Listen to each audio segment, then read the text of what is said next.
warahmatullahi wabarakatuh. Selamat pagi. Kita melanjutkan materi tentang physical layer. Pada video kali ini saya akan membahas tentang beberapa jenis media yang terkategori menjadi bagian dari physical. Ya, yang akan kita bahas yang pertama adalah copper cabling atau kabel tembaga. Mari kita lihat slide berikut ini. Ya, karakteristik daripada kabel tembaga yaitu menjadi, ya, kalau kita lihat saat ini menjadi salah satu yang cukup populer, ya. Kenapa? Karena ya termasuk yang mudah diinstal atau mudah digunakan, low resistensi, ya, atau lebih baik, ya, resistensinya lebih rendah, dan biasanya mudah kita dapatkan di pasaran. Termasuk, ya, kalau mau kita katakan memang akan lebih murah, ya, daripada media yang lainnya, ya, seperti fiber optik. Nah, ada beberapa poin yang menjadi isu, ya, di dalam copper cabling ini. Limitasinya adalah, ya, batasannya masalah attenuations, ya. Jadi ini adalah jenis media yang pada saat mengirimkan data atau mentransfer data di dalam media ini cukup tidak bisa mengakses, yang apa, ya, istilahnya tidak bisa digunakan untuk jarak jauh, ya, karena memang masalah fleksibilitas, ya. Tentu electrical sinyal yang ada di dalamnya yang mengalir itu memiliki keterbatasan pada saat katakanlah jarak hubungnya itu sangat panjang, ya, berkilometer umpamanya. Ya, ada keterbatasan sinyal di sana sehingga nanti idealnya dalam konsep jaringan, ya, idealnya hanya bisa maksimal 100 meter untuk bisa dikatakan bahwa copper ini mampu menghantarkan sinyal atau paket data yang ada di dalam komunikasi datanya itu sendiri. Tentu kita butuh perangkat-perangkat lain, ya, yang harus kita tambahkan, ya, katakanlah kita perlu penguat sinyal, ya, repeater atau dan yang lain-lainnya. Kemudian juga, ya, masalah mitigasinya seperti apa pada saat cabling ini kita gunakan di dalam katakanlah di dalam sebuah gedung yang dalam konstruksinya itu memiliki spesifikasi khusus, ya, bagaimana perlu katakanlah kalau posisinya kita letakkan di eksternal, bentuk atau eksternal kabel, ya, otomatis perlu ada semacam spesifikasi khusus di dalam sealnya, ya, di dalam kulit kabel itu sendiri. Nah, tentu memang ini menjadi isu yang sebenarnya tidak, ya, kalau dalam jaringan itu sendiri, ya, memang ini digunakan untuk dalam lokasi-lokasi yang terbatas dan tertentu. Tentu kalau kita menggunakan ini di dalam konteks batasan yang lain, memang kita perlu pendekatan-pendekatan khusus, ya. Nah, ini kalau kita lihat bentuknya, ya, ini yang disebut dengan kabel UTP, ya, unsealed twist pair, ya. Jadi teman-teman bisa melihat di sini, ini adalah twist pair. Ini biasanya kabelnya ini terdiri dari 8 kabel-kabel kecil yang ada dan terdiri dari satu lapisan kulit. Ini untuk yang UTP, ya, yang UTP. Nah, ini biasanya dipakai untuk di indoor, ya, teman-teman, indoor. Sementara ada yang sealed twist pair atau STP, kulit luar sama, ya, isi dalam juga sama, hanya saja dia punya yang namanya seal twist, ya. Ada ini, ya, ini bisa terlihat nggak, ya, ada semacam lapisan tambahan ya. Ini biasanya semacam aluminium ya, dan ada di tengah-tengahnya ini ada semacam plastik juga yang tujuannya adalah mengurangi interferensi di setiap kabel ini sendiri, termasuk dia setiap satu dengan yang lainnya ya, kabel-kabel kecil ini ya, dan termasuk interferensi dari luar ya, dari eksternal. Ini yang namanya STP. Lebih bagus mana ya? Lebih bagus STP ya, dan khususnya untuk eksternal ini lebih banyak digunakan. Tetapi lebih murah mana ya? Lebih murah UTP pastinya, karena secara konstruksi dan instalasinya lebih sederhana. Nah, satu lagi adalah jenis koaksial kabel ya. Ini biasanya digunakan untuk sinyal-sinyal analog ya, untuk kabel untuk pengantaran sinyal analog. Ya, konstruksinya alatnya juga kelihatan ya, lebih kompleks ya, lebih kompleks. Nah, kalau kita lihat UTP ya, ini biasanya adalah media yang paling populer dan banyak digunakan karena untuk skala kecil dan rumahan ya, semua office dan dalam internal intranet itu sendiri sering digunakan. Nomor satu ini adalah jacket ya, istilahnya jacket atau lapisan luar ya. Nomor dua ini twist pair-nya ya, kabel-kabelnya itu sendiri ya, ada sepasang. Yang ketiga adalah kabel color plastik isolate-nya ya, jadi di dalamnya ada isolasi kabelnya lagi. Nah, ini adalah yang paling populer dan sering banyak digunakan. Tentu kita perlu yang namanya konektor RJ45 ya. Konektor ini adalah intermediary network device ya, adalah interconnect atau penghubung kepada intermediary network device atau perangkat perantaranya. Nah, sementara STP kalau kita lihat komponennya ini better noise protection dan UTP ya, jadi lebih baik ya menghandle masalah noise dibanding dengan UTP. More expensive, tentu lebih mahal. Harder to install ya, lebih sulit karena crimping toolsnya saja ini lebih spesifik, dia lebih mahal ya. Sama-sama pakai RJ45, sama-sama menggunakan sebagai interconnected kepada intermediary device. Nah, karakteristiknya ada 4 ya. Ada jaketnya sama, ada bare ya, atau shield providernya yang ini saya katakan tadi, ini bisa aluminium foil biasanya untuk ini melakukan proteksi terhadap intervensi dari eksternal ya, seperti MII dan RFID. Nomor 3 ya, ini foil seal sama, dan yang keempat itu adalah plastik isolationnya ya, plastik di dalam kabelnya itu sendiri. Tentu ini lebih bagus ya, proteksinya lebih kuat dan lebih kecil interferensinya. Nah, sementara koaksial bisa kita lihat ya, ada koaksial konektornya saja ini ada macam-macam. Ya, ini biasanya digunakan pada kalau bisa kita lihat contoh adalah kabel antena TV. Ya, biasanya ini digunakan untuk sinyal-sinyal analog.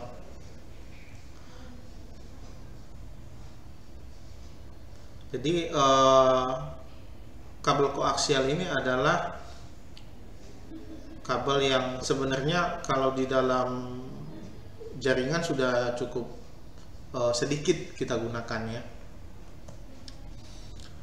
Oke, kita masuk kepada UTP cabling ya.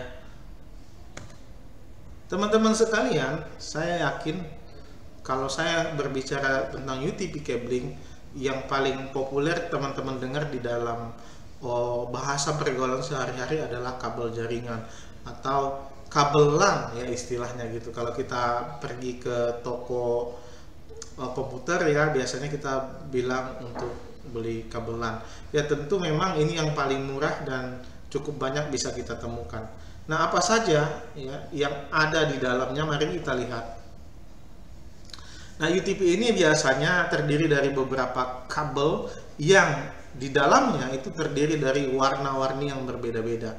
Tentu ya dilapisi dengan jacket dan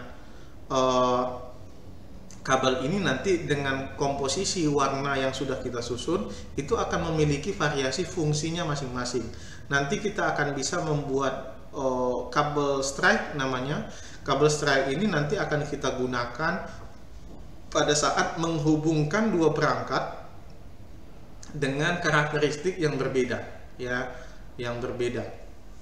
Sementara kabel crossover, ya, namanya crossover itu biasanya nanti dengan komposisi warna tertentu, ya, kita akan menghubungkan itu menggunakan itu dengan menghubungkan perangkat-perangkat yang sifat dan karakteristiknya sama. Sementara nanti ada kabel rollover namanya, itu digunakan untuk komunikasi konsul, ya, kepada sebuah perangkat jaringan.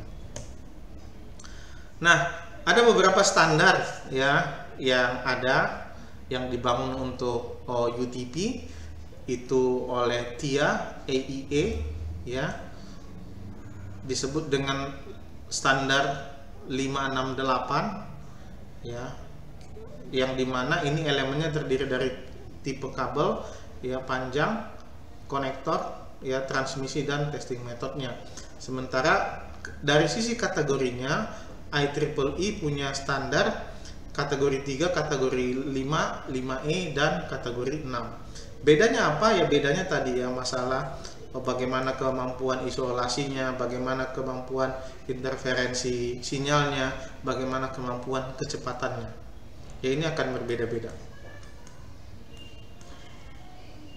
Baik, nah standar dari cabling UTP konektornya adalah kira-kira seperti ini. Teman-teman bisa melihat ya, ini adalah RG45 konektor, ya, yang terdiri dari pin-pin yang ada di dalamnya. Ini ada 8 pin, ya, yang soketnya bisa kita temukan di berbagai perangkat. Ya, di dalam switch ada, di dalam komputer PC ada, di dalam laptop ada soket RG45, yang di router juga ada. Nah, sementara yang instalasi ada dua jenis contoh di sini, ya. Yang bagus adalah yang di bawah. Ini instalasi yang salah. Karena dengan seperti instalasi ini interferensinya lebih tinggi dan mudah untuk putus, ya. Jadi usahakan pada saat melakukan instalasi jacketnya, ya, jacketnya itu masuk ke area konektornya, ya, ini ya. Ini bedanya. Ini jaketnya nggak masuk ke konektornya. Baik. Nah, ini yang saya katakan tadi straight through dan crossover cable. Jadi dari satu kabel Cooper UTP atau STP kita bisa meng-create 2 jenis atau 3 jenis kabel yang tujuan dan fungsinya adalah berbeda-beda.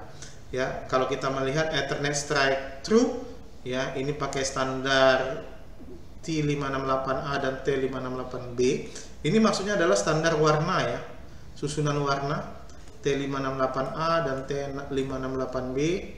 Untuk T586A itu biasanya urutan warnanya adalah putih hijau, hijau, putih orange, biru, putih biru, orange, ya. Jadi ini crossnya seperti ini, ya, orange, ya, putih coklat, coklat. Sementara untuk T568B susunannya adalah yang pertama putih orange, orange, putih hijau, biru, ya, putih biru, hijau. Jadi di cross, ya. Yang di sini crossnya orange, yang di sini di crossnya adalah hijau, yang belakangnya tetap sama. Nah, dengan komposisi T568A dan T568B dua-duanya ini adalah jenis kabel stripe, ya. Pada saat kita menggunakan dan menginstalasi ujungnya dengan tipe yang sama, itu dikatakan adalah kabel stripe. Bisa sama-sama A atau sama-sama B. Nah, ini diaplikasikan pada mengkomunikasikan host to network device, atau saya simpelnya mengatakan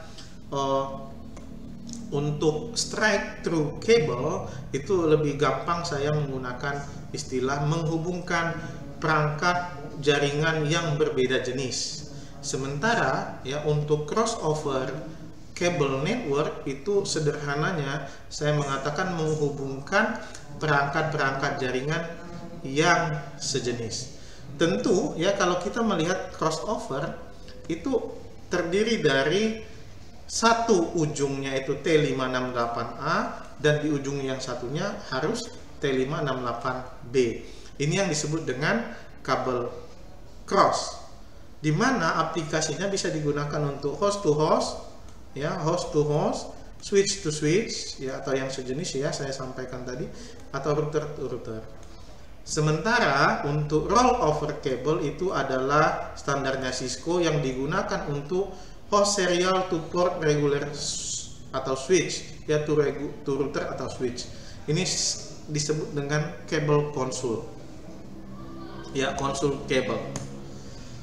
Nah, sementara yang fiber optik, ya, kalau kita melihat fiber optik ya macam-macam ya, propertinya sangat cukup banyak. Ya, yang pertama ini adalah kabel yang atau media yang digunakan untuk mentransfer dengan menggunakan sinyal atau dengan menggunakan gelombang cahaya. Tentu dari sisi kecepatan ini akan lebih cepat, ya, fiber optik lebih cepat daripada kabel. Di dalam melakukan transmisi data juga ya fiber optik bisa menjangkau, ya, bisa menjangkau jarak yang cukup panjang, ya, jarak yang cukup panjang. Dan memang salah satu kelemahannya adalah tidak cukup fleksibel untuk digunakan pada berbagai spesifikasi instalasi yang cukup sempit. Jadi dia nggak boleh melengkung, ya, atau dia nggak boleh terbelokkan gitu ya, karena akan mempengaruhi proses transfer datanya itu sendiri. Dan memang akan lebih baik, ini lebih akurat, ya, lebih katakanlah lebih baik daripada kabel Cooper. Nah, ada dua jenis. Yang pertama disebut sebagai fiber optic single mode. Artinya single mode ini hanya digunakan dalam satu jenis komunikasi data. Dia sangat hanya digunakan untuk satu arah, ya. Sementara multimode, ya, multimode fiber ini dua arah. Dia menggunakan pengiriman dan penerimaan di dalam satu media, ya. Sementara single mode ini hanya pada satu arah saja. Ya, tentu mana yang lebih baik, ya, ada plus minusnya masing-masing, ya. Dengan single mode, ya, ini bisa lebih long distance application. Sementara kalau multimode dia lebih pendek, ya, lebih pendek. Very small core, ya, ini large core, dan use expensive laser, ya, lebih mahal pada laser, ini lebih mahal pada LED-nya. Oke. Fiber optic cable ini biasanya terdiri dari 4 tipe, ya. Yang pertama itu adalah enterprise network, yang ini digunakan sebagai aplikasi interconnected pada infrastruktur device yang enterprise. Ya, tentu memang ini cukup mahal, ya, dan cukup panjang yang kita butuhkan, ya. Yang kedua adalah fiber to the home. Ini relatif lebih murah karena ini biasa digunakan oleh internet service provider untuk skala home atau small business. Yang ketiga jenisnya adalah long haul network, ya, di mana ini digunakan untuk connected antar negara, ya, antar city. Ini cukup panjang, ya, dan cukup mahal juga.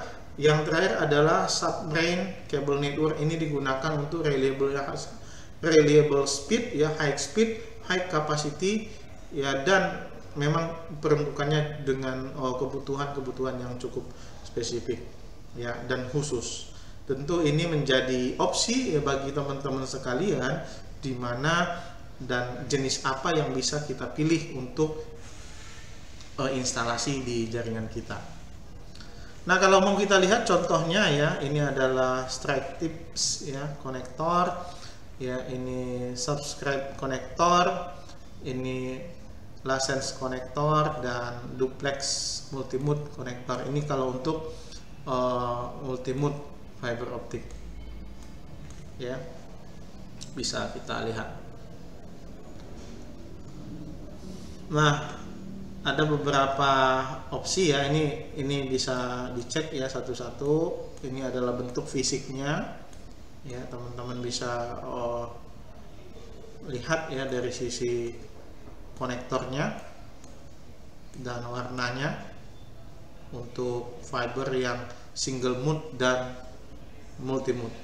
Yellow jacket is for single mode fiber cable ya. Yang yellow ini single mode, sementara yang orange ini adalah untuk multi mode.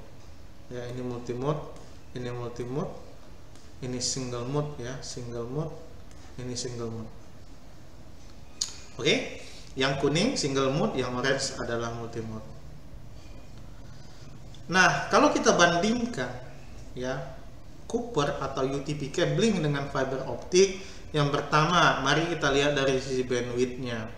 Ya, bandwidth UTP maksimum 10 Mbps sampai 10 GB, sementara fiber ya dari sisi bandwidth dia mensupport 10 Mbps sampai 100 GB ya, sampai 100 GB ya, cukup besar ya tentu. Jadi kalau kita mau punya transfer data yang cukup besar, komunikasi datanya, kita bisa pakai fiber optik. Distance ya, jaraknya ini relatif tadi seperti yang saya katakan 10 meter ya, 10 meter maksimum. Ini connectivity ya, tentu dalam kategori apakah itu akan mentransfer dan bekerja dengan baik ya, tentu ya ini maksimum ya.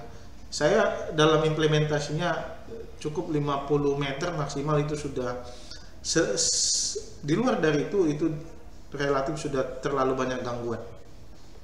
Sementara kalau kita pakai fiber optik dia bisa maksimum 100.000 meter ya. Immunity ya, RFI low, ini high ya. Immunity electrical hazardnya ini low, ini high. Media konektor ya low. Instalasi low ya, untuk UTP lebih mudah, lebih murah. Safety ya, tentu lebih safety UTP daripada fiber optik, karena fiber optik lebih beresiko. Nah, untuk itu yang ketiga adalah wireless media. Nah, wireless media ini adalah media yang digunakan untuk mengirimkan data dengan radio ya, dengan radio atau microwave frekuensi ya. Ini sebenarnya lebih fleksibel ya, ini memungkinkan untuk mobility yang cukup fleksibel, karena wireless ini memang tujuannya adalah untuk mengcover klien-klien atau host yang sulit diakses secara kabel. Nah, ada beberapa limitasi atau batasannya. Yang pertama adalah coverage areanya. Ya, coverage area dari wireless ini tidak bisa dengan dengan area yang cukup luas ya, tidak bisa, karena memang dia punya radius ya, namanya radius frekuensinya yang bisa diakses di dalam lokasi tertentu. Tentu memang ada macam-macam ya, ada yang coverage areanya direction ya, satu arah, ada yang semi direction, dan ada omni ya, omni direction. Nanti akan tergantung dari jenis direksi yang kita pilih dan kita gunakan pada alat tersebut. Nah, yang kedua, intervensinya cukup tinggi ya, karena kita tahu bersama bahwa frekuensi udara ini ya, gelombang-gelombang yang ada di udara cukup banyak ya, dari sinyal radio, dari sinyal ya macam-macam ya yang bisa mengintervensi. Belum nanti kita menemukan banyak sinyal telekomunikasi di sana yang ini sangat mempengaruhi ya dalam proses transfer data, karena bisa saling tabrakan, bisa saling intervensi. Kemudian masalah security, ya ini menjadi batasan juga masalah wireless, karena siapapun akan bisa mengakses atau bisa men-scan ya jaringan kita pada satu tempat-tempat tertentu, sehingga siapapun yang bisa men-scan dan akses dia bisa masuk ke dalam jaringan. Nah, yang keempat adalah share medium. Nah, ini menjadi limitasi juga di mana WLAN atau wireless LAN itu beroperasi pada hub duplex ya, di mana ini akan berkomunikasi only device can send or receive at the time. Jadi hanya satu perangkat yang bisa komunikasi di dalam satu waktu yang sama. Nah, ada beberapa tipe wireless ya yang bisa kita lihat di pasaran. Tentu standar yang banyak digunakan adalah yang dikeluarkan oleh IEEE Wi-Fi, yaitu adalah IEEE 802.11.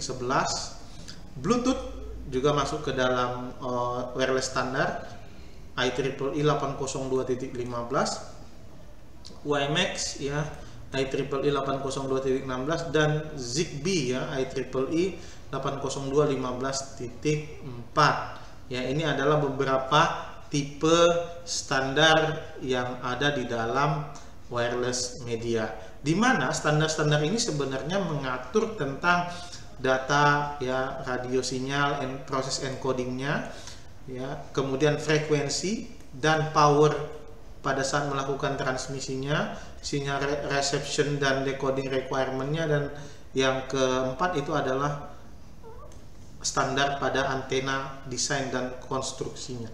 Ini yang akan membedakan nanti setiap standar-standar yang ada. Nah, untuk wireless LAN itu sendiri ya, di dalam